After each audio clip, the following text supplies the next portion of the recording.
Welcome to the G5 Hive and our next installment of our Worker Bee series, where we deep dive into the G5 college football landscape with the folks that know the teams the best. If you are watching on YouTube, please hit that like and subscribe button. And if you're listening in podcast form, please rate and review. Today, we'll be taking a look at the Old Dominion Monarchs, who finished 6-7 last season and capped off their season with an appearance on the famous Toastery Bowl. They wrapped up their 2024 spring practice with their spring showcase on April 13th. We have two special guests joining us today. They started out as a group of friends tailgating together, and it has grown into the best source for information on Old Dominion athletics. From podcasts to articles to athletes, NIL merchandise, they have you covered. They are for fans and by the fans. They are the ODU Monarchists. Joining us today from the Monarchists are Mike Langston and David Asbury. The ODU Monarchists can be found on X at ODU Monarchists. Welcome to the show, Mike and David. Thanks for having us. Yeah, it's good to be here.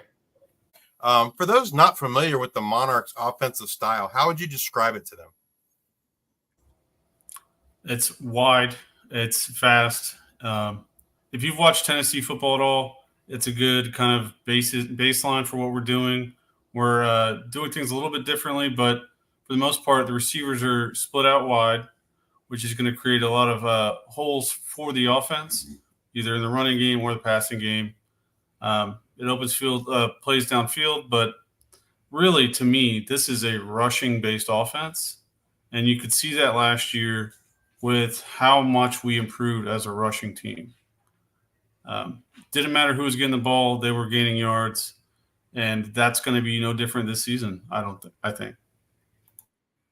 I agree. If you want to know a lot about this wide split offense, you can Google Nick Saban talking about the Tennessee Volunteers. You have to defend the whole width of the field.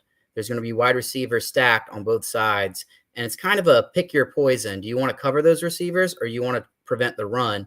And there's no right answer because you're going to leave something open, whether it's the receivers on the side or you're going to leave big running space. And last season, you saw that, as Mike hinted at, we improved dramatically in the running game, and we expect that to continue in this with Kevin Decker as the offensive coordinator. All right, let's get to the position where it all starts on offense, and that's the quarterback. Last season starter Grant Wilson is back. After spring, Jack Shields left for Buffalo, and they brought in Emmett Moorhead from Boston College, and they also returned Colton Joseph. For those not familiar with Grant Wilson, he was a transfer from Fordham in 2023, following his offensive coordinator, Kevin Decker, over to the Monarchs. How did Grant Wilson look this spring? He looked the best of the bunch, but there were some issues we saw at the spring game, missed some throws. But he has definitely taken more of a leadership role this spring and this summer. You can see it with his teammates and how much more he's interacting with them. He's kind of taken hold of this is his program. However, he also was one of the worst quarterbacks in the country last year in missed throws. I think he was 124 out of 125 on ESPN's overthrow percentage. It was not great. I think it was like 20. It was a high number, and that is something that needs to change in 24 if he wants to keep his role as starting quarterback. Yeah, we really hope that he takes that next step forward and can have a better accuracy, especially with deep throws. Part of that is there's a lot of deep throws, and every quarterback's going to be less accurate with deep throws than they are with their checkdowns. But the other part of that is he can just improve on accuracy and getting on the same page as his receivers. The other thing that we should note about him is he's actually a pretty good dual threat. He can run. And I'm sure we'll get into the pass protection later, but if it wasn't for sacks, he would have had 600 rushing yards this season. He had some pretty big runs against Georgia State, Georgia Southern, even Western Kentucky in the famous Toastery Bowl. He's a dual threat quarterback, and a lot of people don't know that about him. He can hit the deep shots. He can run the ball. But yeah, accuracy is important, and he needs to improve there.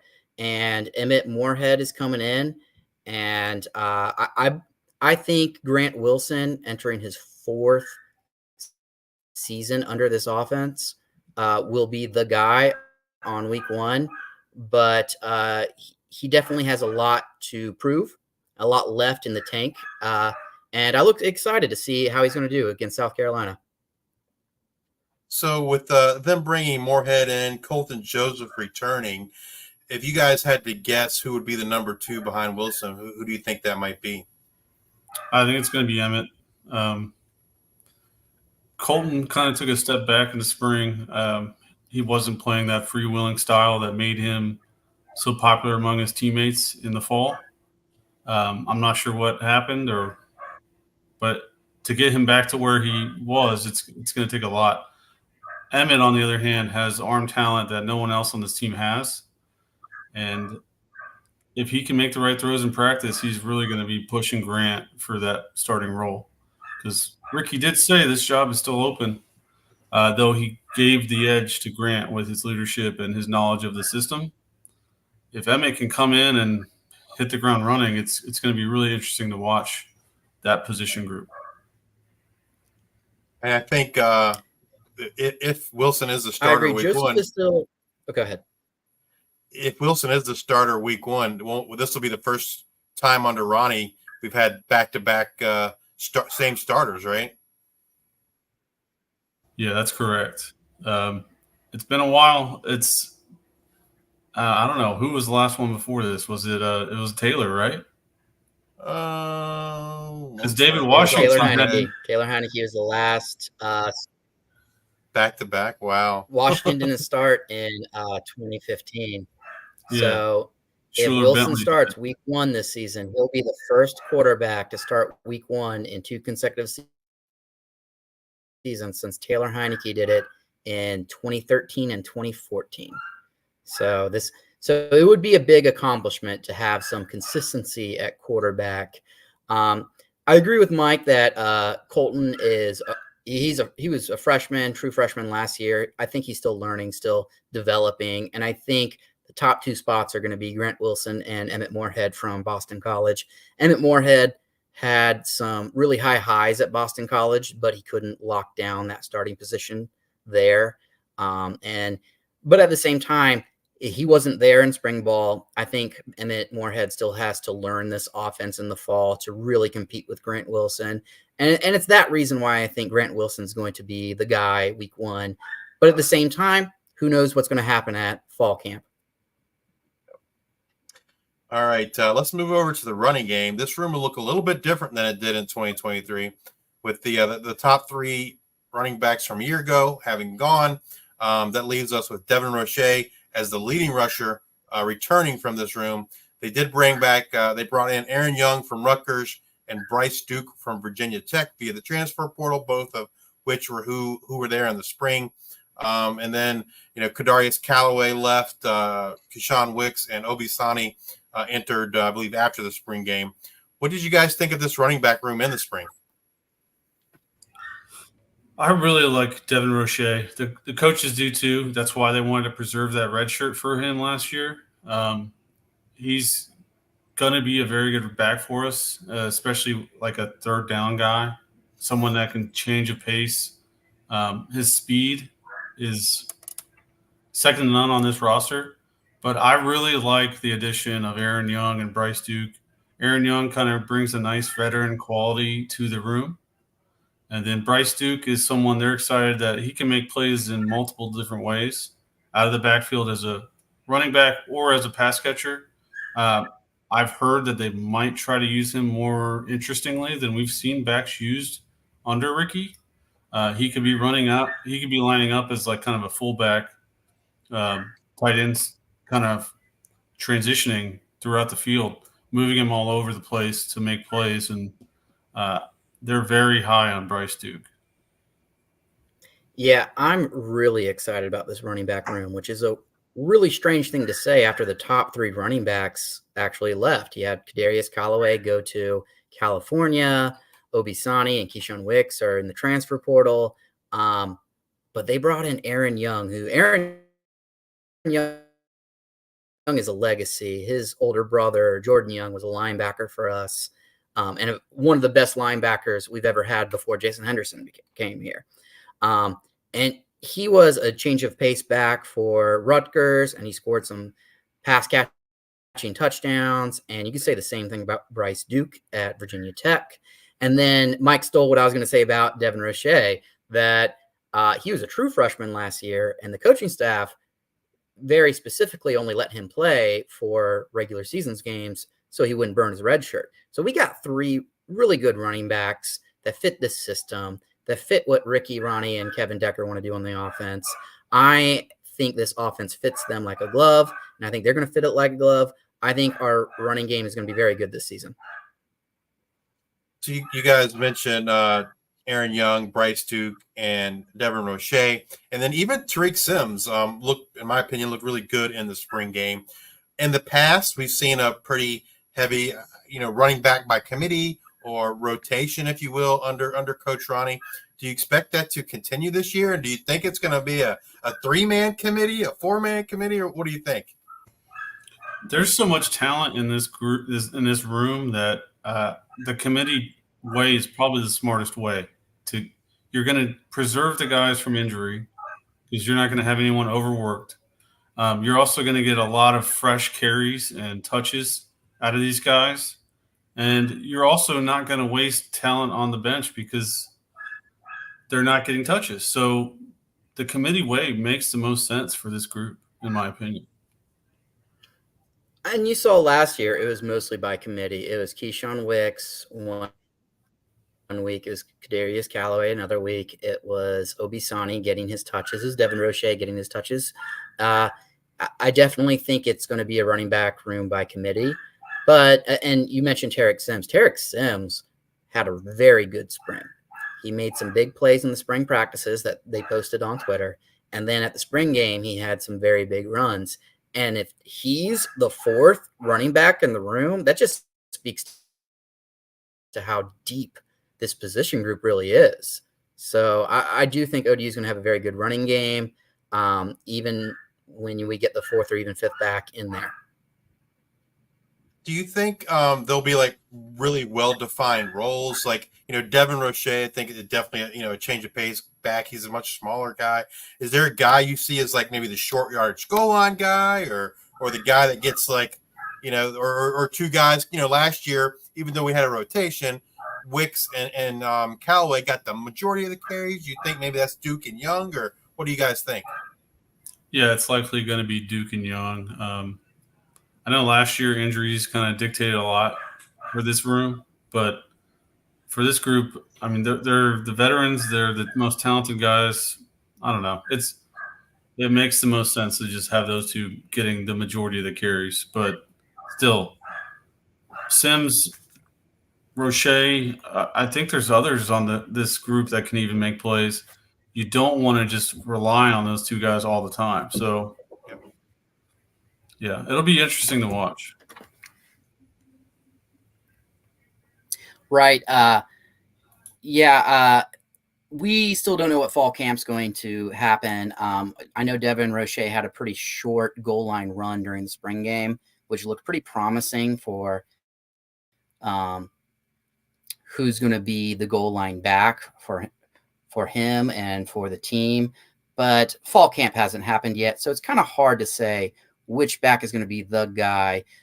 Bryce Duke does look like a good pass catcher, which we didn't do a whole lot of last season.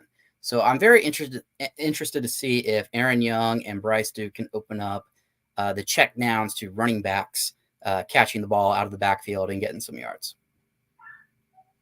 All right. If you guys are calling the play first game, or the first running play, I should say, who do you think is going to get that first carry against South Carolina? It's probably going to be Grant, to be honest, if I had to put my money on anything. That's actually a very good bet, is Grant Wilson just faking it and taking the ball and probably taking it for an unexpected 15-yard gain is probably the best bet. But if you want to make me pick a running back,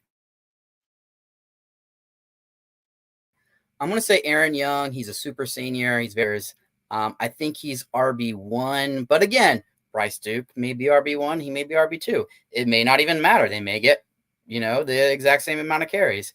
But I agree with Mike. The best bet is Grant Wilson is going to take the first run. All right. Let's get back to that passing game. And just like the running game, we saw several wide receivers hit the portal this spring. However, Kelby Williams, Isaiah Page, Dominic Dutton all return. They bring in Deontay Vines from Iowa.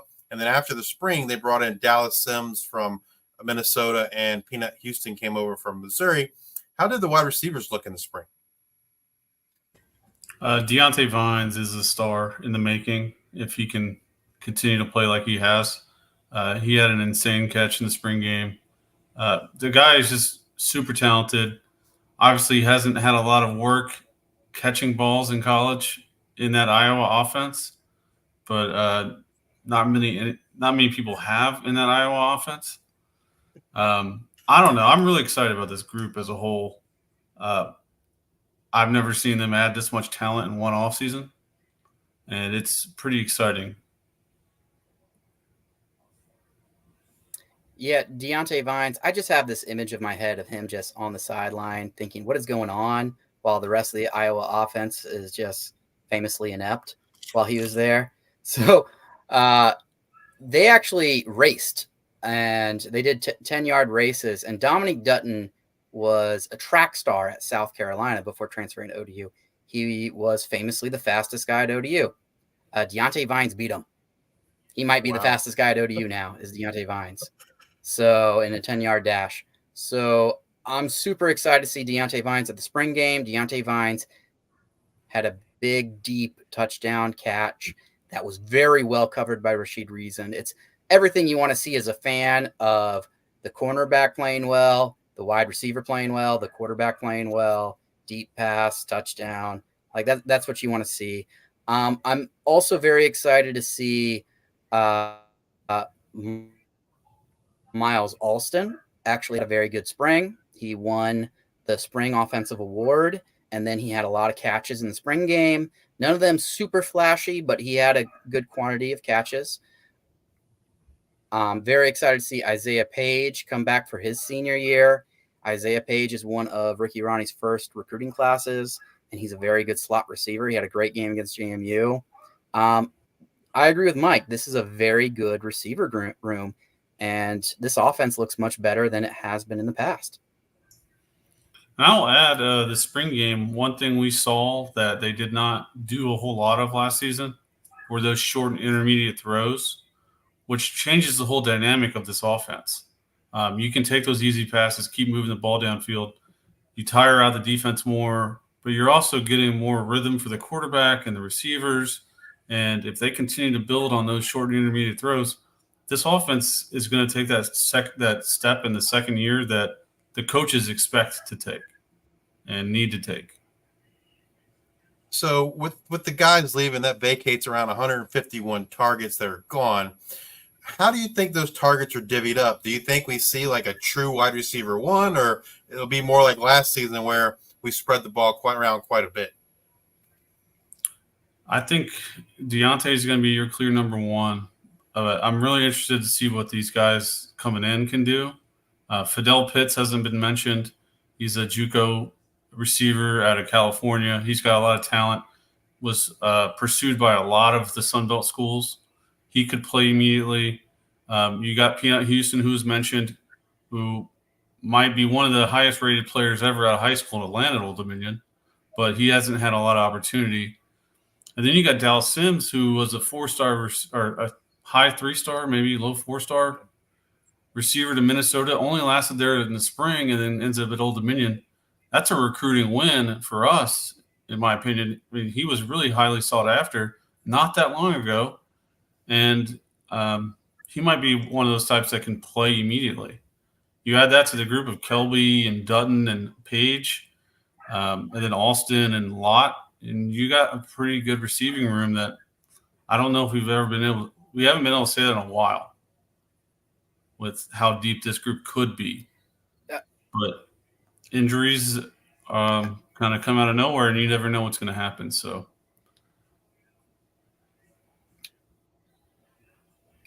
I agree with Mike. I think it's going to be more spread out. I do think Deontay Vines is the number one guy right now. But of course, it's wide open. Kelby Williams is there. The only thing I really want to add is Dominic Dutton, the speedster from South Carolina who's on the track team. He only had like 10 catches last year. Not a lot. But 4 of them were deep touchdowns. He's probably still going to get his deep shots down the field. He's a speedster, but we'll also see what Deontay Vines does down the field. It's a pretty good wide receiver room. I think it's going to be spread out. I think Deontay Vines is going to be the number one. Kelby Williams and Dominic Dutton and Isaiah Page are going to get their shots. And I think there's an important topic that we need to discuss while we're talking about the receivers and the turnover and everything. Last year's team, I mean, it's no secret to anyone, we were terrible. We gave up too many sacks. And throughout the year, Ricky hit it hard that these are not on the offensive line. They're not on the quarterback. These are team stats. And especially in this offense, the choice routes were a problem last season. And people – you have an option of going deep. You can take a shorter route. They were taking the long developing routes too often. And a lot of the time you would see guys standing right next to each other, both run go routes, which is a dumb thing because now you have 3 guys in the area covering those 2 deep routes. The receiving room was just as culpable for all those sacks as the offensive line and Grant were and Jack.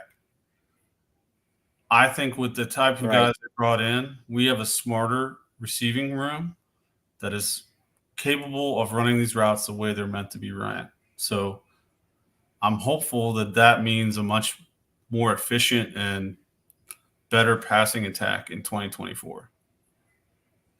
Yeah, sacks, which I'm sure we're going to get to when we start talking about the offensive line, they really are a team stat. The quarterback can make quicker reads. The wide receivers can get open faster. And with choice routes, they can make the quicker route. And then, of course, the offensive line can stick to their blocks longer. I'm sure we'll talk a lot about sacks very soon, but it is a team stat, and we can lay blame all over the field. Yeah, I agree with you guys. It wasn't solely the offensive line. Sometimes Grant held the ball too long. Sometimes, like you said, the receiver didn't necessarily make the smartest decisions. So that you guys talked about the choice routes. Do you think now that we're in year 2 and with these new players that we're going to see a big difference and maybe more in sync with the quarterback and wide receiver in terms of making those better decisions? Yeah. I mean, the staff has talked about it a lot. Year 2 is when you see an offense really look like it should. So that's the one thing we're missing is the routes and the passing game looking the way that it should. It definitely did not look that way to me last year. That it did not look like the Tennessee offense, even though that's the one comparison people keep drawing. We need to be more efficient and effective in the passing game, and I think that has to happen this year, or this could be a very ugly season.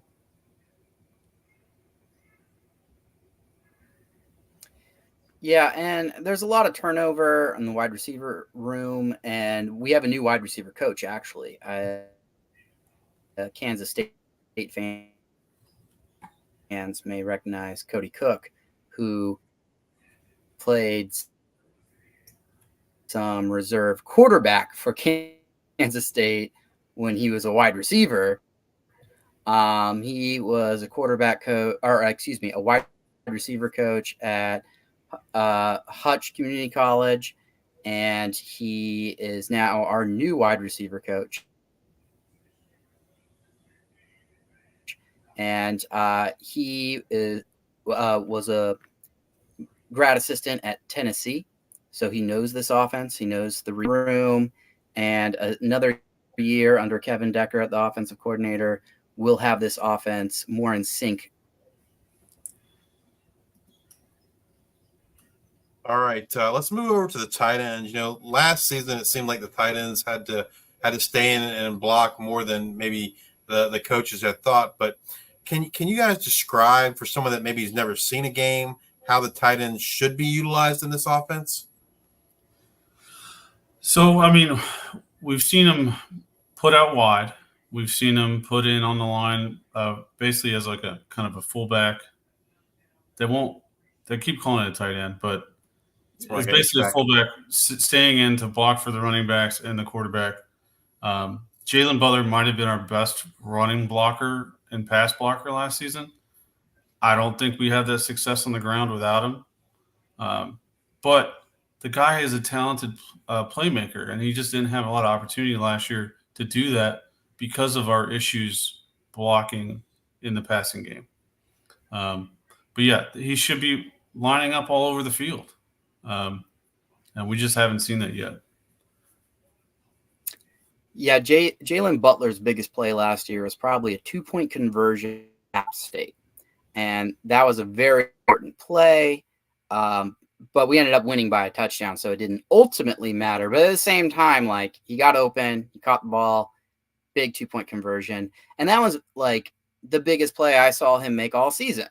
I would love to see more of Jalen Butler in the tight ends in this offense. He's been playing a lot of like kind of a wingback, fullback, said, and the running game. And he's been very helpful in the running game.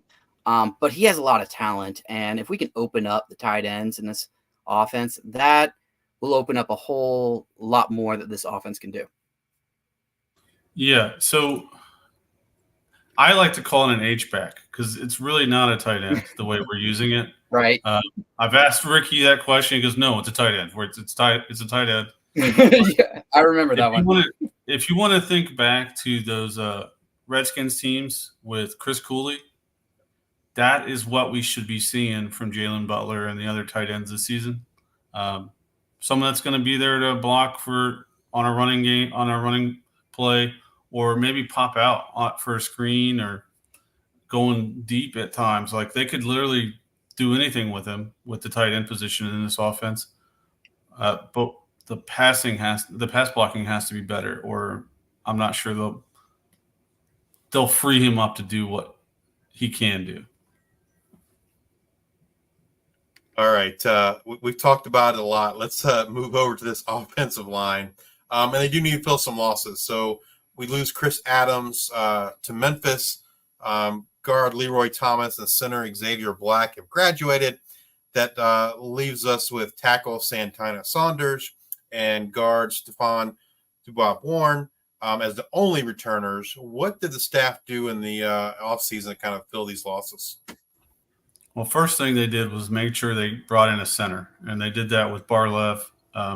Zach Barlev is going to be the starting center. He's come in immediately, taken the job, and not let go of it. And that is huge, considering our best teams have had good center play. On top of that, they brought in – oh, sorry. David? No, go ahead. On top of that, I just want to talk Barlev up a little bit more. Like, he's awesome. He comes in from Illinois. He was on that Illinois team and played in that game where they had 9 overtimes, and it's the longest college football game in history. He was on that team, and he played well, and I look forward to see him at center. Go on, Mike. All right. They also brought in, after the spring, they brought in quite a few bodies because clearly they weren't happy with offensive line play in the spring. They bring in Rick Moore from Boise State, who I expect will push for a starting position. Anthony Pat from Arizona, who got kind of caught up in coaching carousel. He goes to Arizona. His coach is there. He ends up staying through the change and then ends up on the bottom of the depth chart. Kind of same thing happened to Emmett Moorhead at Boston College. New coach brings in his own guys, and you can kind of see what happens to the old. But yeah, Anthony Pat, I think I like his size and what he can bring to this team. And then they also brought in Colin Henrik from Georgia State. He hadn't played much there. I'm not sure what his opportunity to start will be, but they brought in a lot of bodies that can maybe change this group as a whole because they're a lot heavier, a lot bigger than they have been in the past. We were probably the smallest offensive line in the Sun Belt last year, And with these big bodies coming in, we might become one of the biggest overnight. Yeah, Alex Huddle is the offensive line coach. He came in with Kevin Decker from Fordham. It's his second year there. We were talking about the improvement in offense improves from year 1 to year 2 of installing the system. We're expecting some big things from Alex Huddle in this offensive line. He's my neighbor, and he's a great guy, Alex Huddle. Awesome good dude. We have definitely some turnover. The Santana Sanders is in rookie Ronnie's first recruiting class, so he's going to be a big tackle. He can play right tackle or left tackle. We also have a returning guard. Barliv is definitely the center. The other two spots, the other guard position and the other tackle position, seem to be open for competition. But at the same time, you have Rick Moore from Boise State. You have a bunch of transfers coming in. Alex Huddle is going to find the best 5 guys and install hopefully a better pass protection from last year. Because last year we allowed 62 sacks. That is more sacks than any other FBS team allowed last year. And we already talked about that's not just the offensive line. That's on everybody. But the offensive line can certainly do better in preventing more sacks. All right. If you guys have to pick an offensive player to have a breakout type season in 2024, who are you picking? I'm kind of torn between Duke and Vines. Those two are going to have plenty of opportunity this year to do things they've never done in college football before. I think I got to go with Vines. I think now that I'm kind of thinking about it, he's going to have a lot more opportunity to be that guy and really change this offense for the better in 24. You really can't go wrong with Duke or Vines or Aaron Young, who might be RB1 or RB2. I'm going to try to pick a more riskier one. I'm going to say Miles Alston. He had a really good spring. He's a slot guy. He's probably going to be slot underneath Isaiah Page, but I think he's going to get a lot more playing time than he did last year. He didn't get a single catch last year. I think he's going to be much more involved in the offense because the spring game looked like he's going to be much more involved in the offense. If you are watching on YouTube, please hit that like and subscribe button. And if you're listening in podcast form, please rate and review on Spotify or Apple Podcasts. Thank you all for your support. And until the next time, we are the G5 Hive.